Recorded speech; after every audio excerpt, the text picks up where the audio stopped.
د پښتونخوا د غرو شاهین یم په پښتنو باندې مین یم وهم موجونه د سوات سین یم زه ننګیالی منظور پښتین یم تورې لښکرې به دې بیرته وشړمه. د ټولو نه لازمي خبره بالکل دا ده چې سړی د خپل تاریخ وګوري.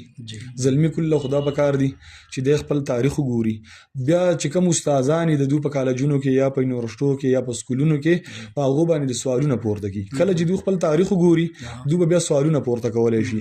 کله چې دوی سوال پورته کوي استاد به د هغې جواب هغو له ورکوي. دته به خامخا پوهه میلاویږي، دته به شعور میلاویږي، دی به حق خبره را اخلي او په خپله معاشره کې به یې خورئ. نو انشاءالله چې موږ به معاشره به انشاءالله ښه طرف ته به راشي او بدلون به راځي.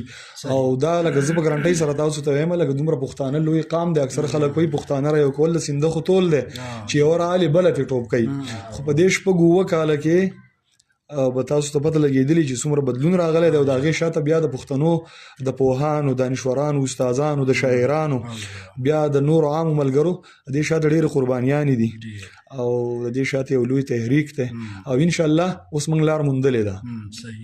موږ به هم په دغې لاره ځو او کوشش به کوو چې ټول قام موږ په دغې خپله لاره روان کړو. دا د امن لاره ده، دا د خپلواکۍ لاره ده، دا د پرمختګ او ترقۍ لاره ده او دا د ظلم خلاف لاره ده. نو د ظلم خلاف لاره نو زه به دا ووایم چې دا د اسلام لاره ده.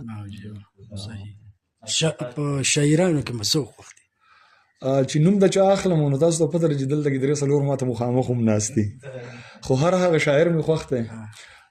شاعري فکردار چا خپل خپل دی. خو که په دغه هر څه باوجود چې لکه یو سړی په دې سختو حالاتو کې د دې مظلوم ولس او د دې کونډو یتیمانو، د دې خپل وطن د غرونو، د دې خپلې خاورې د دې خبره کوي، د دې سندره وایي، د دې پرچار کوي، د دې د ښایست خبره کوي، د دې سره په شوي ظلم خبره کوي، په روان ظلم باندې خبره کوي. نو زما بیا هغه شاعر خوښ دی چې هر څه وکړي. او الحمدلله شکر دا دی چې نن سبا ټول پښتانه شاعران هم خبره کوي. او زلمی خو تقریبا چې ټول خبره کوي او په کار هم د چې خبره وکړي. نو انشاءالله موږ به راغونډېږو، موږ به یو قام جوړېږو. دا لرې خبره نه ده. او آخر وخت کې الله پاک ګټه هغه چاله ورکوي چې دی محنت کوي او دی په حقه باندې. انشاءالله موږ به کوشش هم کوو، محنت به هم کوو او په حقه خو موږ یو. زما شعرونه ډېر آسان دي که تاسو فکر کلی که نه. نو خامخا استادان دي، پوهه خلک دي او څه خلک په خامخا ټول خلک یو شان نشي کېدی. زما د فکر سره به څوک اختلاف لري. نو داسې ډېر اعتراضونه یا څه ډېر تنقید څوک نه کوي. بهرحال که څوک تنقید وکړي نو زه پرې خوشحالېږم که په ما کې هغه کار یا زه له ځانه وباسم او که نه خو خبره ولاړه دې کې د خفګان هم څه خبره نشته. بالکل دا خو متل دی که نه، په بارداره ونه باندې کاڼي ورېږي که نه. اخره کې بس زموږ کتونکو سره د خپلې خوښې څه هغه شریک کړه، بیا به اجازه تاخلو. صحیح دی جي؟ ټپه باندې خو کار نه کړه. ټپهیزې مې زه اکثر داسې د نظم سره ټپهیزه وایم، خو د یو نظم د هغې سره به درته ټپهیزه ووایم چې هر یو فرعون ته د موسی په مثل، هر یو فرعون ته د موسی په مثل، د وخت نمرود ته د خلیل په شانتې د سر ټیټۍ نه مې انکار وکړلو.